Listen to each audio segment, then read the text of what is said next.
Welcome to SibSpot. For today, we've got more Reddit stories under the title of I Don't Work Here Lady. Though not always ladies, they're definitely people that expect service. Our first story is from Tubis61. Didn't get the memo?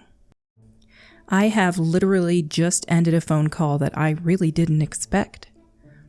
There I was, reading a book when my mobile phone rang. I was somewhat surprised to see the caller name that popped up, but answered and started the conversation with, "Hello, I didn't expect to hear from you," and was met with a very curt response. "You're on speaker, and I've got client name here with me. I need an update from you on project." I was a bit surprised by this and said, "Sorry, I can't help you with that. Have you asked colleague?" I was about to carry on when I was interrupted with, "Don't you understand?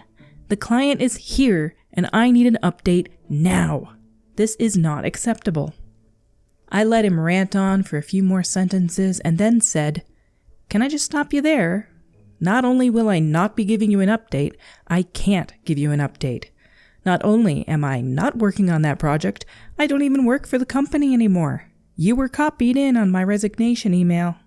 It was so satisfying to put the phone down on this guy. I actually left the company back in 2022.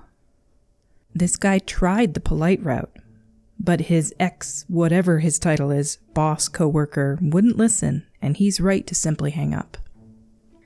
Story number 2 is from Kazakh Fairwind. This guy's username makes me think he's a gamer or an RPG player. Kazakh Fairwind sounds kind of epic. "You want to call my manager? Okay, call him."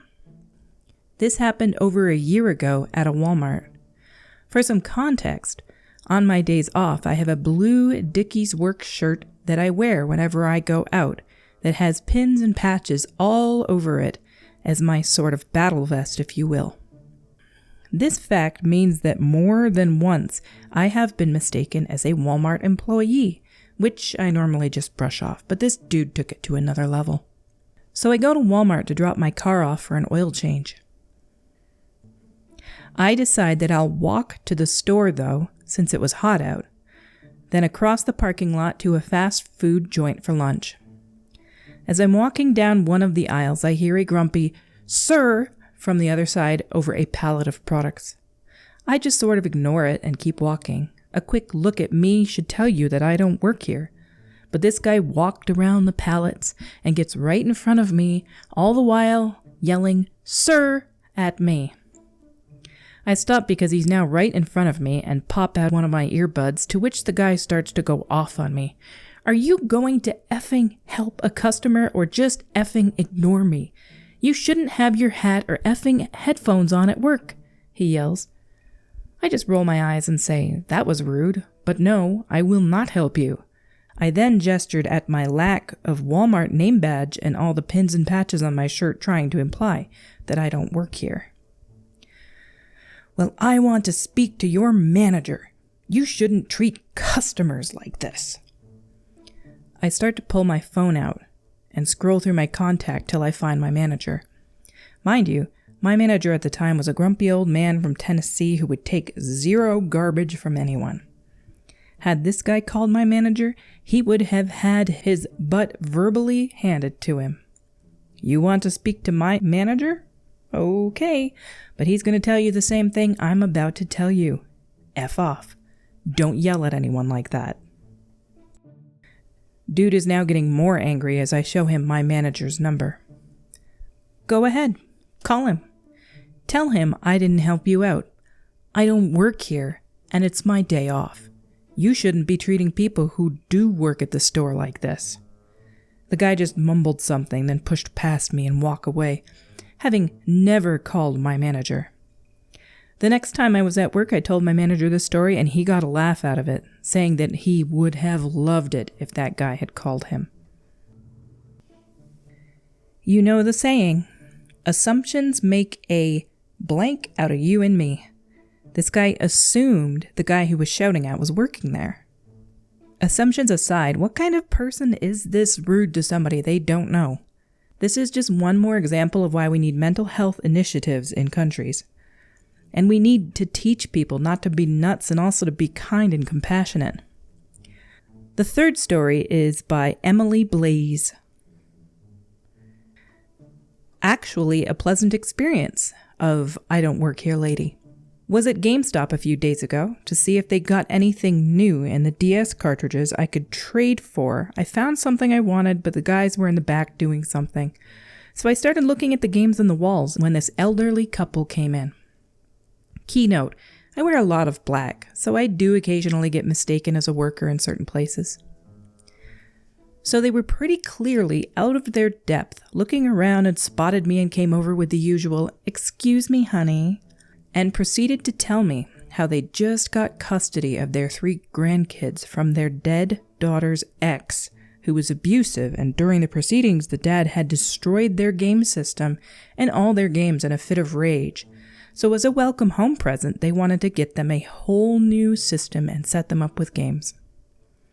Yeah, I was on board after being a huge nerd. I started explaining the different systems and how they could go online and play with others on certain ones, and what kinds of games would be good for kids their age, like 7 to 13-ish.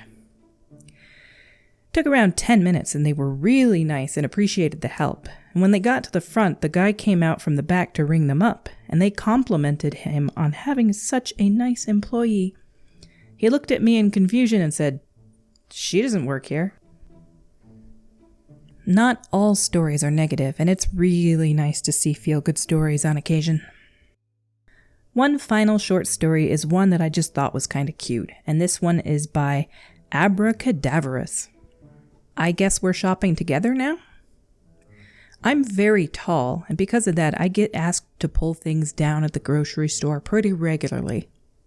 I don't normally mind, it doesn't bother me. One day I was going down the aisles and I felt a little hand on the back of my arm.